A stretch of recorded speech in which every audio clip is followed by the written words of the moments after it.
Le Maroc est un pays passionnant parce que c'est un pays en définitive beaucoup plus pauvre que l'Algérie et qui aujourd'hui s'en sort plutôt mieux.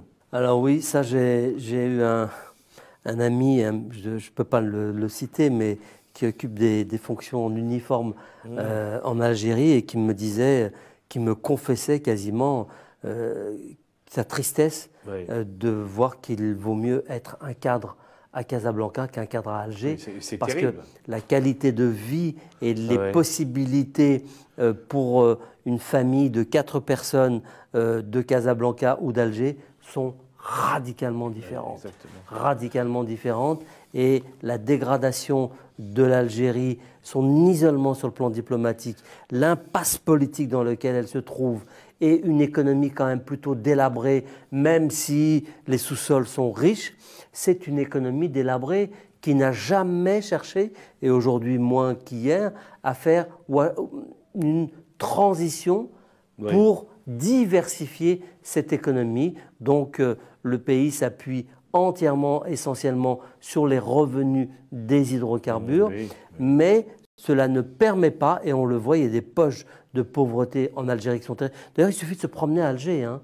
Il y a des milliers et des milliers de SDF, de personnes sans abri, notamment, et ça je tiens quand même à le dire, notamment de femmes avec des enfants qui ont été répudiés ou qui se retrouvent à la rue, conséquence de l'indigence de l'économie et de l'impossibilité pour l'État de venir en aide et au secours de ces familles-là. Donc c'est assez terrible.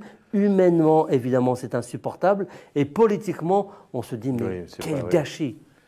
Quel gâchis, à la fois d'abord pour les Algériens eux-mêmes, et puis quel gâchis diplomatique pour cet ensemble. Il n'y a que 2 ensembles au monde dont l'intégration n'est pas une question, ou ne devrait pas être une question. C'est la séparation qu'il y a eu à partir de la guerre en 1950 entre les 2 Corées, parce que c'est le même ethnos. Et là, ici au Maghreb, c'est la même chose. Il y a une continuité berbérophone et culturelle à travers l'islam qui fait que l'intégration régionale ne devrait pas être un problème, si ce n'est les problèmes qui sont posés par les dirigeants. Écoutez, je crois qu'on va conclure là-dessus parce que c'est une magnifique conclusion et qui va au cœur de ce qu'on vient d'évoquer aujourd'hui.